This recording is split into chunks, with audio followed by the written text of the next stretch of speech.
Okay. Good morning, students. This is Anil Kumar Singh, your computer teacher. Here we are going to start the new chapter, that is your green skills, and the chapter name is the environment protection and the conservation, which is the chapter which is related to your green economy of the world. And green economy means which is green, and the term.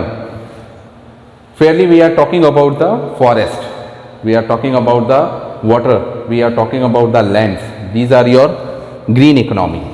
Green economy मतलब ऐसी economy जो कि दिखने में green हो but कहीं ना कहीं हमें बहुत बेनिफिट प्रोवाइड कराती है. That is your green economy. तो हम लोग डिस्कस करेंगे टॉपिक बाय टॉपिक जो कि आपकी बुक में दे रखे हैं. तो firstly we have to talk about the environment. What is environment? एक टर्म है ना, ऊपर मैंने लिख रखा है एनवायरमेंट. फर्स्टली अगर हम लोग देखें तो एनवायरनमेंट होता है द सराउंडिंग ऑफ अवर्स. हमारी सराउंडिंग्स में जो भी चीज़ें अवेलेबल रहती हैं, this is called our environment. It can be your tree, it can be your house, it can be your animals, it can be your food, it can be your bicycle, cars, bikes. तो this is your environment. तो environment दो word से बना होता है, एनवायर and कहीं ना कहीं सराउंडिंग्स को बोल देते हैं हम लोग एनवायरनमेंट. ठीक है. तो एनवायरनमेंट को इस तरीके से डिस्कस किया जा सकता है. बेसिकली एनवायरनमेंट दो टाइप का होता है. पहला होता है एक नेचुरल एनवायरनमेंट, दूसरा होता है ह्यूमन मेड, जिसे हम लोग मैन मेड बोल देते हैं. ठीक है, ह्यूमन मेड या मैन मेड. क्लियर? अब नेचुरल एनवायरनमेंट की अगर बात की जाए, the environment which grows naturally, जिसको ग्रो करने के लिए ना हमारे सिर्फ और सिर्फ स्टार्टिंग इनिशियल स्टेज की रिक्वायरमेंट होती है और समटाइम इनिशियल स्टेज की भी रिक्वायरमेंट नहीं होती है. That is called the natural environment. Human made की अगर बात की जाए, वो सारे का सारे एनवायरनमेंट में things which is made by the human only, it is called the human made environment. Natural environment की अगर बात की जाए तो यहां पे क्या आते हैं? ट्रीज आते हैं,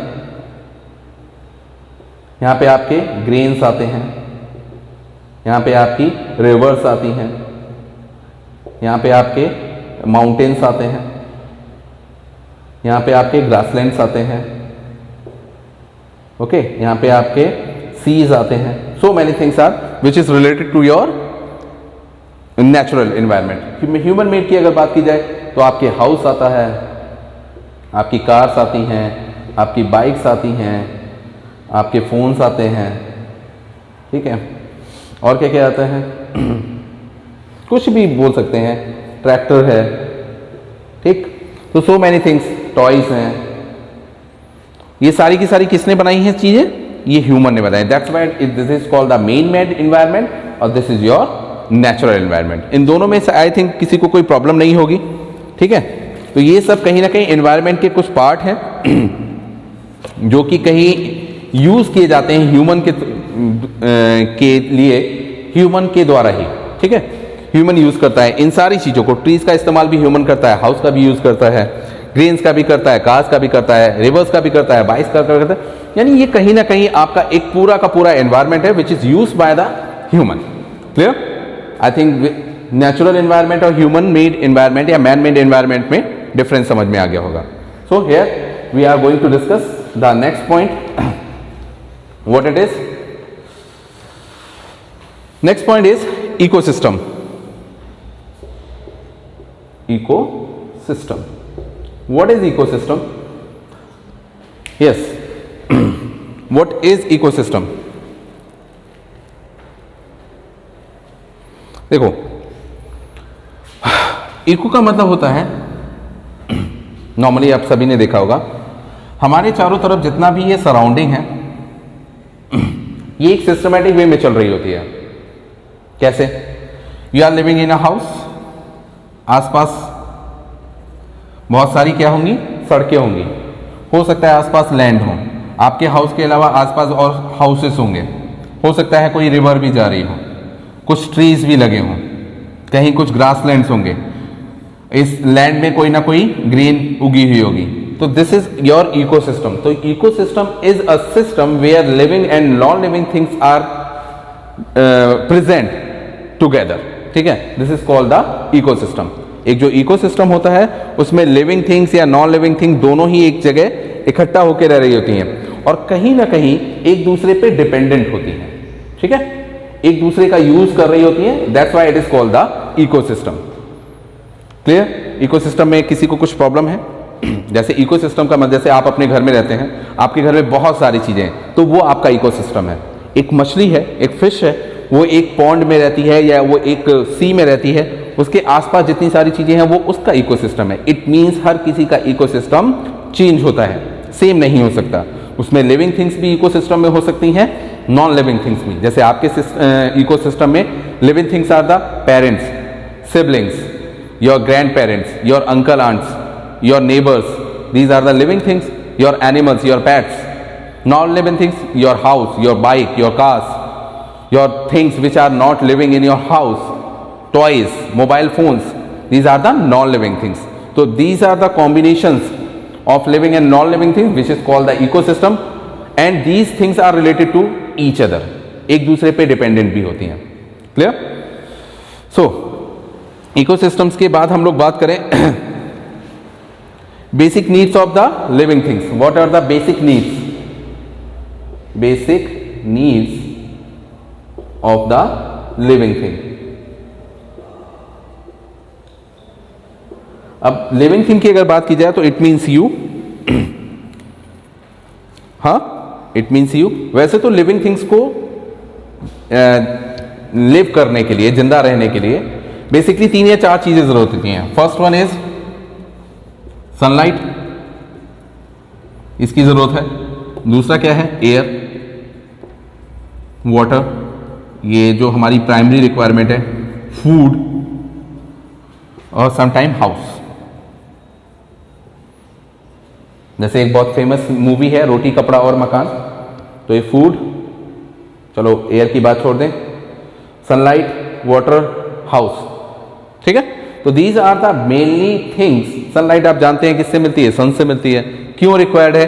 because there is a very important vitamin, क्या नाम है उसका? Vitamin D, I think, which is the source of the sun is the source of vitamin D, और फ्री में मिलती है। जाके सूरज के सामने खड़े हो जाओ, कह दो लाओ जितनी विटामिन डी लेनी है ले लो, वो पैसे भी नहीं मांगता। बाकी जितनी भी एयर, वाटर, फूड, हाउस की अगर हम लोग बात करें, एयर, आपके पास अगर एयर, ऑक्सीजन नहीं है, O2 होता है ना, अगर इसको आप गेट नहीं कर रहे हो तो जाहिर सी बात है आपकी जो बॉडी में जो बहुत सारी ऑक्सीजन की रिक्वायरमेंट है वो अगर पूरी नहीं होगी, यू विल बी डाई।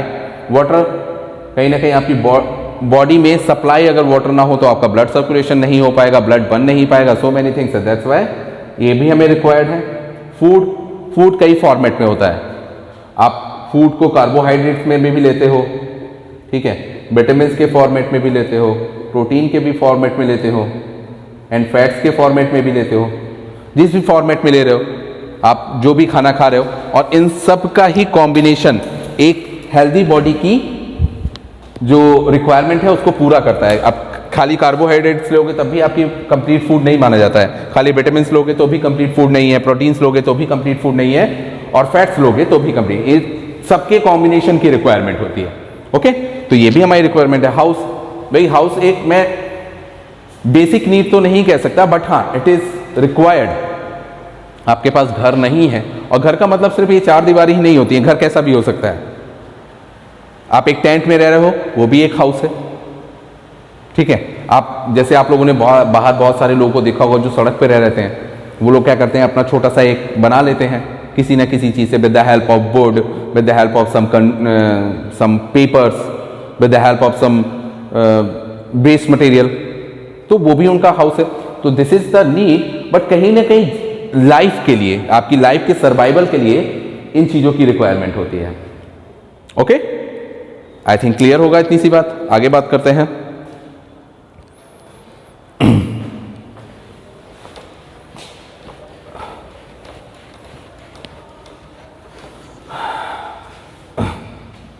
आपका नेक्स्ट पॉइंट दे रखा है, the relationship between the man and environment. Relationship,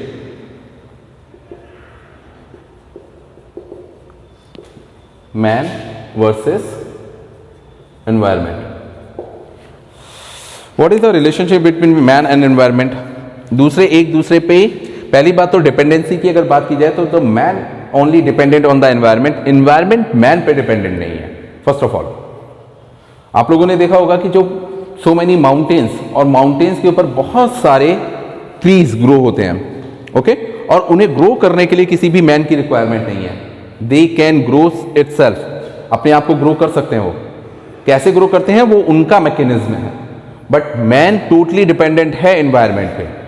but now अडेज जो न्यू हमें प्लांट्स ग्रो करने होते हैं अपने आसपास, या न्यू हमें एक क्राइटेरिया क्रिएट करना होता है, तो उसके लिए हमें एनवायरमेंट को क्रिएट करने के लिए मैन की रिक्वायरमेंट है। अब एनवायरमेंट आपका लिविंग और नॉन लिविंग थिंग दोनों है, तो नॉन लिविंग थिंग का जो एनवायरमेंट है उसे क्रिएट करने के लिए मैन की रिक्वायरमेंट है। तो this is the relationship between man और एनवायरमेंट, एक दूसरे पे डिपेंडेंट रहते हैं कहीं ना कहीं, ठीक है।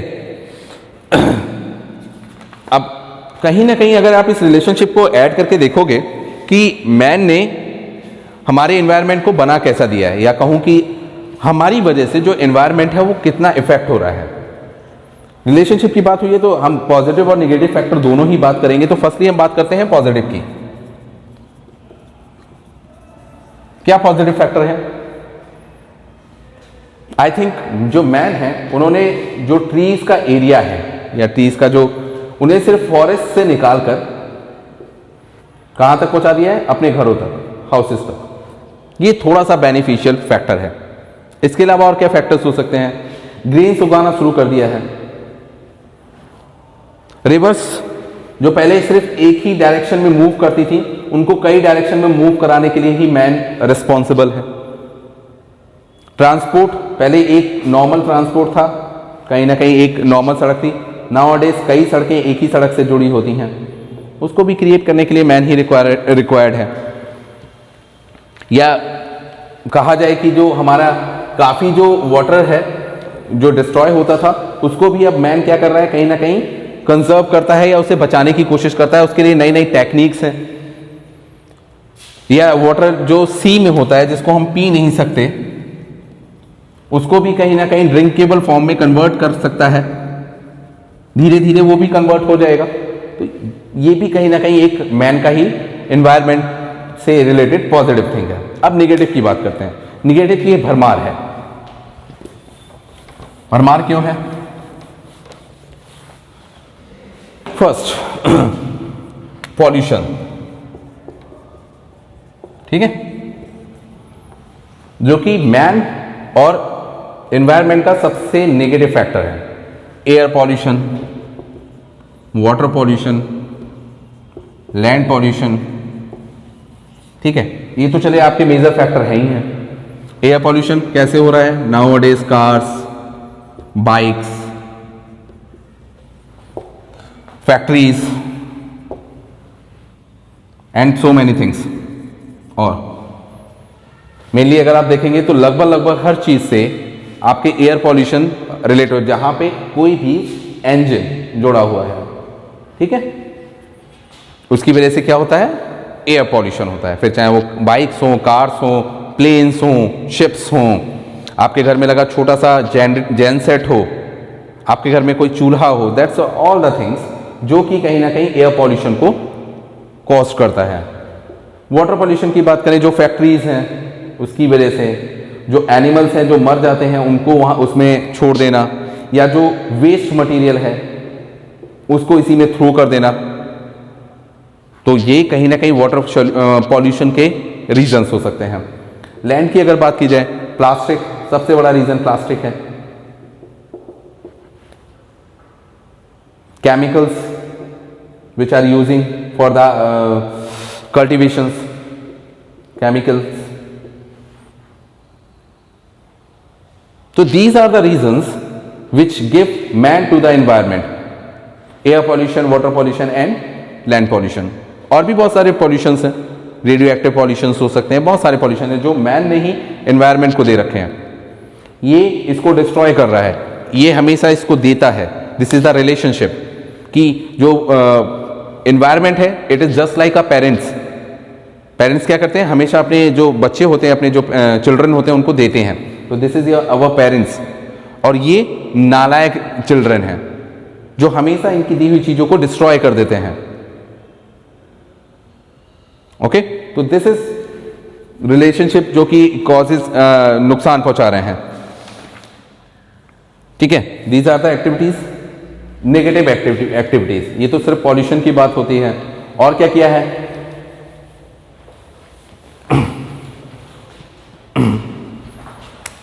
डिस्ट्रक्शन मतलब फॉरेस्ट को डिस्ट्रॉय करना, रिवर को डिस्ट्रॉय करना, लैंड को डिस्ट्रॉय करना। फॉरेस्ट को डिस्ट्रॉय करके हम उसे लैंड बनाते हैं, लैंड को डिस्ट्रॉय करके वहां पे हम हाउसेस या बहुत सारा कंस्ट्रक्शन वर्क कर देते हैं। रिवर को डिस्ट्रॉय करके हम उसे क्या करते हैं? उसमें केमिकल्स मिक्स कर देते हैं। बहुत छोटा सा एग्जांपल है, आपने बहुत सारी रिवर्स को देखा होगा जो स्टार्टिंग में जब पहाड़ों से आती हैं, बहुत ही प्योर वाटर होता है उसमें। इवन आप लोग को फिल्टर लगाने की जरूरत नहीं है, आप ऐसे पानी उठाइए और पी लीजिए। जैसे हमारी गंगा है, यमुना है, गोदावरी है, बहुत सारी नदियां हैं। अगर स्टार्टिंग फेज में आप जाओगे ना बिल्कुल पहाड़ों पे, जहां पे केमिकल्स का कोई नाम, बिल्कुल नाम नहीं है, तो वहां पे आप क्रिस्टल क्लियर वाटर को ऐसे उठा सकते हैं and you can drink it. और उसमें बहुत सारे मिनरल्स एडेड होते हैं, क्योंकि फिल्टर जब फिल्टर करता है ना वाटर को, तो बहुत सारे मिनरल्स को रिमूव कर देता है। लेकिन जो नेचुरल वाटर होता है उसमें मिनरल्स एडेड होते हैं, तो यू कैन ड्रिंक इट और you will get the tastiest water in the world. But हम क्या कर रहे हैं? उन रिवर्स में केमिकल्स को ऐड ऑन कर देते हैं। हमारी फैक्ट्री, अगर हमारे जो बिजनेस पर्सन हैं उनकी जो फैक्ट्री से केमिकल जाता है वो क्या होता है? रिवर्स में मिक्सअप होता है। अब रिवर्स में मिक्सअप होगा तो क्या होगा? वो केमिकल उसमें मिक्स हो जाएगा, वो पानी पीने लायक नहीं रहेगा। बहुत सारी रिवर्स हैं ऐसी। और कभी अगर पास में देखना हो तो आप जा सकते हैं दिल्ली, वहां पे जो यमुना जी हैं उसका वाटर ब्लैक है, बिल्कुल ब्लैक। गर्मियों में जाएंगे तो बिल्कुल ब्लैक दिखाई देगा। ओके, तो ये ह्यूमन एक्टिविटीज है जो कि डन कर रहा है वो किसके साथ? एनवायरनमेंट के साथ। नेक्स्ट पॉइंट पे हम लोग बात करते हैं इकोलॉजिकल इम्बैलेंस।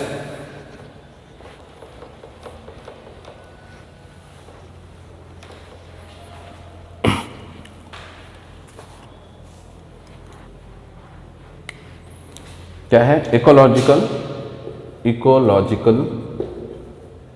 इम्बैलेंस।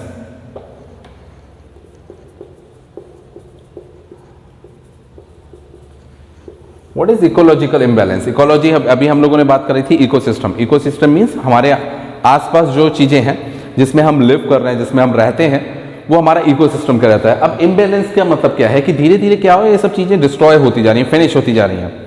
क्यों फिनिश होती जा रही हैं? उसके कुछ पॉइंट्स यहां दे रखे हैं। जैसे क्या है?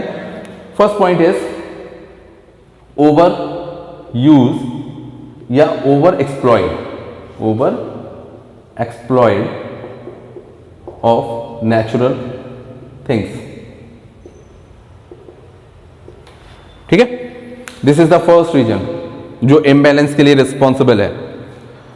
जो चीज हम पहले इतनी सी यूज करते थे, but nowadays we have to use the so many things for the so many people. चलिए फिर से मैं एक एग्जाम्पल ले लेता हूं। हम लोग जब शादियों में जाते हैं, आप लोगों ने देखा होगा कि शादियों में सबसे ज्यादा खाना खराब होता है। रीजन क्या है? चाहे वो एक चीज बन रही हो वहां पे, चाहे वो 100 चीजें बना रहे हो, बनाते वो नंबर ऑफ पीपल्स के लिए उतने ही हैं जितने नंबर ऑफ पीपल्स को उन्होंने बुलाया होता है। इवन वो उनसे ज्यादा ही बनाते हैं। ओवरऑल आएंगे उतने ही पीपल, पर हर एक पीपल के लिए उतने सारे आइटम्स नॉर्मली बने हुए हैं। पीपल्स भी अपने पलटते हैं, खाया तो खाया, नहीं तो इसको डिस्ट्रॉय कर दिया। तो ये क्या है? Over exploited. ओवर यूज कौन करता है? जो उन चीजों को बनवा रहा है। ओवर एक्सप्लॉइट कौन कर रहा है? जो उसका यूजर है। अब ऐसी बहुत सारी चीजें हैं, वो चाहे वाटर हो सकता है, ग्राउंड लेवल वाटर बाहर निकाला, ओवर यूज कर लिया, या एक्सप्लॉइट कर दिया, डिस्ट्रॉय कर दिया। पानी पिया आधा गिलास, डिस्ट्रॉय। खाना खाया थोड़ा सा, डिस्ट्रॉय। पेड़ एक काट दिया, उसमें से थोड़ी सी लकड़ी को यूज किया, बाकी डिस्ट्रॉय। तो this is the over use and the over exploit of the natural resources. And second one is habitat destruction. ये है हैबिटेट। हैबिटेट का मतलब होता है लार्ज अमाउंट का डिस्ट्रक्शन।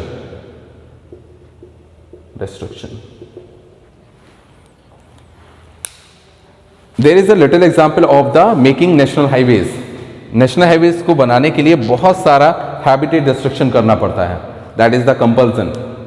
एक तरफ तो हम डेवलपमेंट कर लेते हैं, बट दूसरी तरफ हम क्या करते हैं, एक लार्ज अमाउंट में ट्रीज को कट कर देते हैं।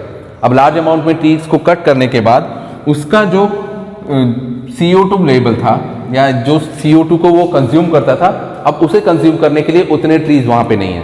दैट्स वाई अगर आप किसी का डिस्ट्रक्शन कर रहे हैं बहुत लार्ज अमाउंट में, तो उनको उतने ही अमाउंट में आपको ग्रो भी करना चाहिए।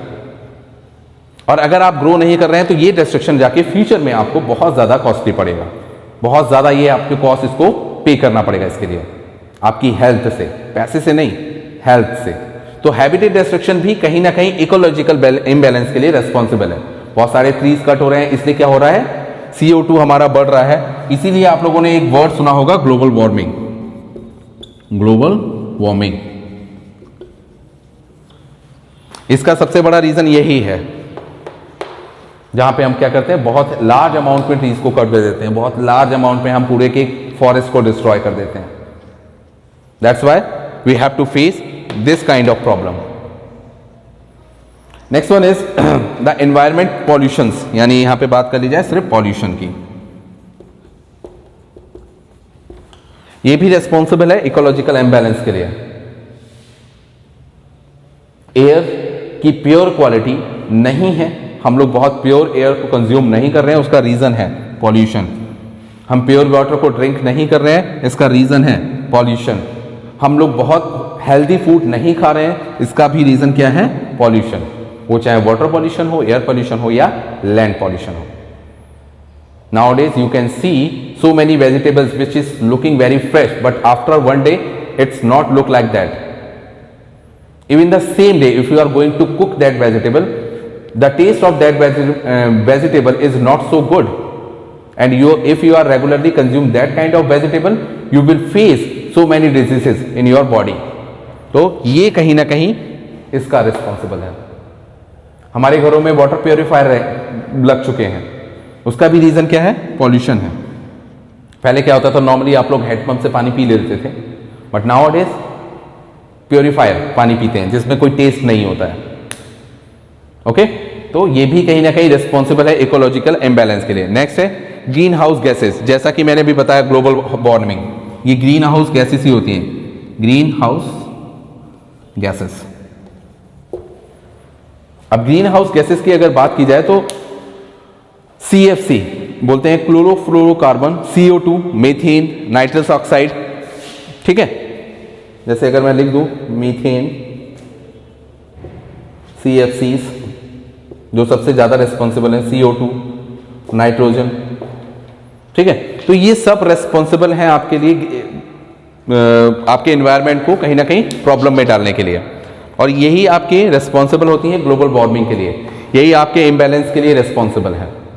इम्बैलेंस का मतलब होता है कि जो चीजें बैलेंस में चल रही हैं उसमें अब बैलेंस नहीं रहा है। फॉर एग्जाम्पल, पहले बहुत प्योर एयर मिलती थी सभी को, अब नहीं मिलती है। कहीं पे प्योर है, कहीं पे बिल्कुल प्योर नहीं है, कहीं पे प्योर वाटर मिल रहा है, कहीं पे बिल्कुल प्योर वाटर नहीं मिल रहा है, कहीं पे प्योर फूड मिल रहा है पर कहीं पे बिल्कुल प्योर नहीं, सब केमिकल से मिला हुआ मिल रहा है। तो this is called the ecological imbalance. Okay, तो this is your greenhouse gases. Greenhouse gases जो कि हमारे एनवायरमेंट को नुकसान पहुंचाती हैं, या कहूं these are the responsible for the global warming. ठीक है, next one is nuclear weapon. Nuclear weapon, weapons कोई सी भी हो, चाहे वो मशीन गन हो, चाहे वो बॉम्ब्स हो, चाहे वो मिसाइल्स हो, पर जो न्यूक्लियर वेपन्स होते हैं ये सबसे ज्यादा रेस्पॉन्सिबल होते हैं हमारे इम्बैलेंस के लिए। न्यूक्लियर वेपन का यूज किया गया था कई सालों पहले जापान में, नाम भी सुना होगा आपने, Hiroshima and Nagasaki, 6 August and 9 अगस्त। तो वहां पे आज भी इसके जो न्यूक्लियर वेपन था उसका यूज करने के इतने सालों बाद भी आज भी वहां वो सिम्टम्स वहां के दिखाई देते हैं। तो न्यूक्लियर वेपन क्या है, बहुत सारी एनर्जी एक साथ रिलीज करता है, बहुत सारी एनर्जी, जिसमें बहुत सारे लोग जो आसपास होंगे सब डिस्ट्रॉय हो जाएंगे। इसके अलावा उस जगह को वो कई सालों के लिए सेम बना देता है, वहां पे एनर्जी का लेवल बढ़ा या घटा रहेगा, वहां पे जो पीपल्स होंगे उनको बहुत सारी केमिकल्स प्रॉब्लम्स होती रहेंगी, उनकी बॉडी बहुत अच्छे से फंक्शनिंग नहीं करेगी। इसका भी रिस्पॉन्सिबल ये न्यूक्लियर वेपन्स ही हैं, जो कहीं ना कहीं ब्लास्ट होते हैं। जब वार्मिंग बढ़ेगी तो वो कहीं ना कहीं इसको ही वार्म करेंगे, क्योंकि हमारी जो ग्लोब है ये ग्लोबल ग्लोब से ही बना है ना, तो दिस जो हमारा ग्लोब है, जो हमारी अर्थ है, वो क्या होगी, वार्म हो जाएगी। वार्म हो जाएगी तो कहीं ना कहीं हमारे जो पूरे सिस्टम को बैलेंस मैनर में चल रहा था, जो पहले वार्म नहीं थी, वो इम्बैलेंस हो जाएगा। Okay, next one is radioactive waste. अब रेडियो एक्टिव आपने बहुत ज्यादा पढ़ा तो नहीं है, रेडियो एक्टिव वेस्ट बहुत सारे ऐसे मटेरियल्स होते हैं जो यूज करने के बाद ऐसे ही फेंक दिए जाते हैं, वो रेडियो एक्टिव वेस्ट कहलाते हैं। अब वो बहुत सारे वेस्ट जब हमारे लैंड पे होते हैं या रिवर में जा रहे होते हैं या उन्हें बर्न किया जाता है, तो कहीं ना कहीं पॉल्यूशन के फॉर्म में वो क्रिएट होते हैं। और पॉल्यूशन होता है तो कहीं ना कहीं वो एयर हो या वाटर हो या लैंड हो, वो कहीं ना कहीं इसको इम्बैलेंस के लिए रिस्पॉन्सिबल होते हैं। And the next one is biotechnological misuse, जैसे आजकल यूज किया जा रहा है बायोटेक मिसयूज।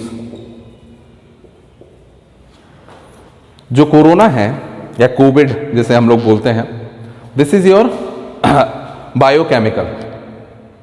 आजकल हम नॉर्मली वेपन से बाहर कम होते हैं और बायोवार्स के ऊपर सब लोग ज़्यादा ध्यान देते हैं।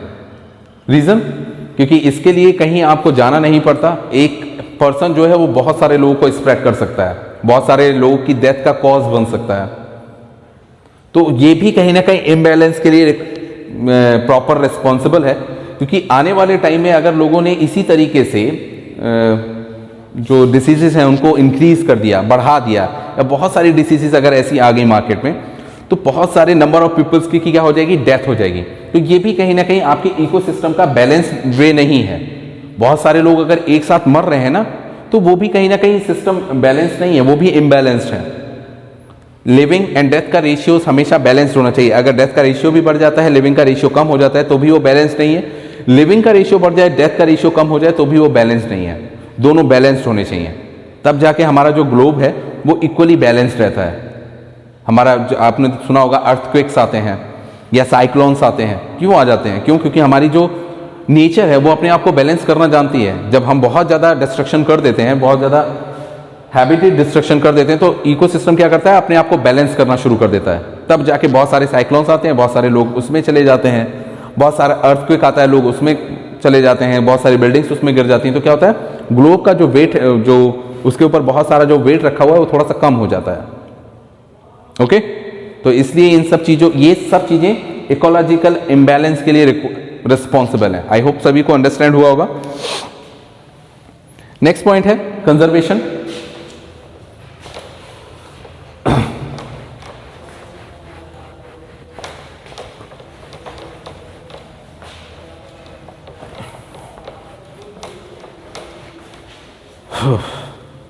कंजर्वेशन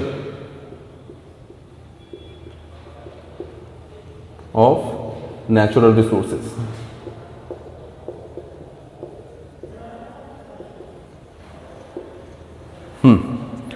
कंजर्वेशन मीन्स होता है कलेक्ट करना। अगर हम किसी चीज को डिस्ट्रॉय करते जा रहे हैं तो उसका कंजर्वेशन भी रिक्वायरमेंट है। फॉर एग्जाम्पल, अगर आप ही लोग की बात की जाए तो आप किसी चीज, एक चीज को फिनिश करने से पहले उसको क्या करते हैं, कंजर्व करके रखते हैं। फॉर एग्जाम्पल, जैसे मान लीजिए एक मिल्क है, मिल्क को आप लोगों ने डिस्ट्रॉय कर दिया, उसको किस में कन्वर्ट कर दिया, पनीर में, कंजर्व करके रख लिया उसे फॉर द फ्यूचर यूज। ऐसे ही हमें नेचुरल रिसोर्सेज को भी क्या करना पड़ता है, कंजर्व करना पड़ता है। अगर डिस्ट्रॉय होने की कंडीशन में एक तरफ से जा रहा है तो धीरे धीरे उसको डिस्ट्रॉय मत करिए। अगर किसी वजह से इसको डिस्ट्रॉय करना पड़ रहा है तो उसके फेज में या उसके कंपैरिजन में डबल अमाउंट में उस नेचुरल रिसोर्स को इंक्रीज करिए। फॉर एग्जाम्पल, आपने एक ट्री कट किया है, अब 5 ट्रीज को ग्रो करिए। आपने एक ग्लास वाटर को किसी वजह से डिस्ट्रॉय करना पड़ गया, तो आप 10 ग्लास वाटर को कंजर्व करके रखिए किसी भी वे में। अब वो किसी भी वे में, आप जब वाटर को यूज करते हैं कई फॉर्मेट में, आप नहाने के लिए वाटर को यूज करते हैं, कपड़े वॉशिंग में वाटर को यूज करते हैं, या पीने के लिए वाटर को यूज करते हैं, प्लांटिंग के लिए यूज करते हैं, बहुत सारी चीजें हैं। तो फ्रेश वाटर को यूज करना हर जगह रिक्वायरमेंट नहीं होता। फ्रेश वाटर कहाँ के लिए यूज होता है, सिर्फ ड्रिंकिंग के लिए। बाकी ट्राई करिए कि हाँ, जो आपका वाटर है वो नॉर्मल वाटर से भी आप मैक्सिमम काम है, आपको प्लांट में देना है, पानी देना है, तो आप चाहें तो अपने आस पड़ोस में कोई पॉन्ड हो उससे पानी दे दीजिए। This is the way. आपको अपने घर में अगर जो एनिमल्स हैं उनको अगर नहलाना है तो आप चाहें तो उनमें नॉर्मली इनके जो रेन वाटर होता है उनसे हर दिन तो नहीं होती रेन, मैं मान रहा हूँ हर दिन बारिश नहीं हो सकती, हर दिन आप नदी में भी नहीं कूदा सकते, बट जहाँ पे भी आप बचा सकते हैं वाटर को, तो कंजर्व करके चलिए नेचुरल रिसोर्सेज को। तो कंजर्व करके चलेंगे तो फ्यूचर में कहीं ना कहीं इसका यूज कर पाएंगे। कई चीजें हैं, जैसे अभी यहाँ पे RRR का कॉन्सेप्ट आप लोग यूज कर सकते हैं। RRR वैसे एक मूवी भी आ रही है, काफी फेमस है, लेकिन यहां पे क्या है, रिड्यूस,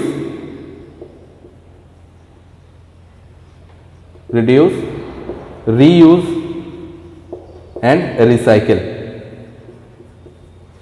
ठीक है, तो ये RRR का कॉन्सेप्ट यूज करके क्या कर सकते हैं, आप अपनी चीजों को कंजर्व कर सकते हैं। रिड्यूस, जिन चीजों को आप एक्सेस अमाउंट में यूज कर रहे हैं उनको रिड्यूस करिए। किसी चीज को एक बार यूज करने के बाद जो आप दोबारा यूज नहीं करते थे उसको दोबारा से यूज करिए। एंड रिसाइकिल मतलब उसे रिसाइकिल करके उसी फॉर्मेट में वापस लेके आइए। जैसे एक छोटा सा एग्जांपल रख लेते हैं क्लोथ्स का। क्लोथ्स को हम रिड्यूस, बहुत लार्ज अमाउंट में अगर हम क्लोथ्स को यूज कर रहे हैं तो कहीं ना कहीं क्लोथ्स को बनाने के लिए भी हमें नेचुरल रिसोर्सेज की रिक्वायरमेंट होती है। एक क्लोथ को बनाने में वाटर का भी यूज होता है, बहुत सारे ऐसे जो प्रोडक्ट होंगे जो क्लोथ बनाने में यूज किए जाते होंगे। कम से कम क्लोथ को यूज करिए। रीयूज, एक क्लोथ को बार बार यूज करिए, ऐसा नहीं है कि हर एक पार्टी के लिए नए नए क्लोथ खरीदने चले गए, तो रीयूज करिए। रिसाइकिल, उस क्लोथ को मतलब जब वो डिस्ट्रॉय होने की कंडीशन में हो जाए तो उसको क्या करें, हम बार बार रिसाइकिल करें, ऐसे फॉर्मेट में लेके आए ताकि वो दोबारा से एक नए फॉर्मेट में आ जाए। वैसे तो हम लोग रिसाइकिल कर भी लेते हैं, बहुत आसान है। पहले हमने पहना, फिर हमारे छोटे भाई बहन पहनते हैं, फिर सबसे छोटे, फिर हो सकता है घर के एनिमल्स पहन रहा हूँ, फिर लास्ट में उसको हम लोग घर की क्लीनिंग के लिए यूज कर लेते हैं। तो ये रिसाइकिल का एक फॉर्मेट है, कर सकते हैं इसको। ठीक है, वो रीयूज और रिसाइकिल दोनों के फॉर्मेट में आ जाता है। तो ये RRR है, कॉन्सेप्ट है जो कंजर्वेशन के लिए यूज किया जाता है। ओके, नेक्स्ट है आपका लास्ट पॉइंट है चैप्टर का,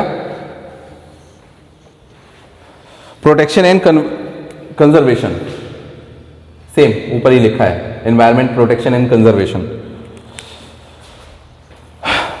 किसी टर्म में प्रोटेक्ट करना, जैसे फॉर एग्जांपल आप अपने आप को प्रोटेक्ट करते हैं। प्रोटेक्ट करने के लिए क्या करते हैं, अगर मान लीजिए आपको इस समय कोल्ड का सीजन चल रहा है, कोल्ड के सीजन में खुद को प्रोटेक्ट करने के लिए हम लोग क्या करते हैं, वार्म क्लोथ्स को पहनते हैं। ऐसा ही करते हैं ना। बाहर अगर बहुत हैवी रेन हो रही हो तो हम लोग खुद को प्रोटेक्ट करने के लिए क्या करते हैं, हाउस में आ जाते हैं। ये हम खुद ह्यूमन बीइंग की बात कर रहे हैं। ठीक है, ऐसे ही नेचर को प्रोटेक्ट करने के लिए क्या करना चाहिए, या नेचुरल रिसोर्सेज को प्रोटेक्ट करने के लिए क्या करना चाहिए, डोंट कट। भाई उनको कट मत करो। जहां रिक्वायरमेंट नहीं है कि भाई मुझे बहुत ठंड लग रही है तो लाओ पेड़ काट दो, उसको हम जला के थोड़े सा हीट ले लेंगे, तब तक जब तक कि एक्सट्रीम कंडीशन नहीं आ जाती कि उसके अलावा अब मेरे पास कोई और ऑप्शन नहीं है। You have a lot of options, you can use the blanket, you can use the warm clothes to make you warm, you can eat some warm things. ठीक है, take tea या take warm water, take warm milk, so many things are there. तो वहां पे tree को cut करने की requirement नहीं है। ये प्रोटेक्शन होता है। प्रोटेक्ट करने के लिए क्या करें, रेगुलर उसमें वाटर। भाई जब ट्री को हम ग्रो करते हैं तो हमें पानी, खाद, सब चीज़ों की रिक्वायरमेंट होती है, तो हमें उसे रेगुलर बेसिस में वाटरिंग करनी चाहिए। उसकी रिक्वायरमेंट जितनी भी है, अच्छी चीज़ें उसके लिए अच्छी चीज़ें हैं वो हमें उसे प्रोवाइड करनी चाहिए। तो दैट इज योर प्रोटेक्शन। जैसे खुद को प्रोटेक्ट करते हैं वैसे ही आपको नेचर को भी प्रोटेक्ट करना चाहिए। और कंजर्व करने का मतलब ये है मैक्सिमम अमाउंट में नेचुरल रिसोर्सेज को ग्रो करना।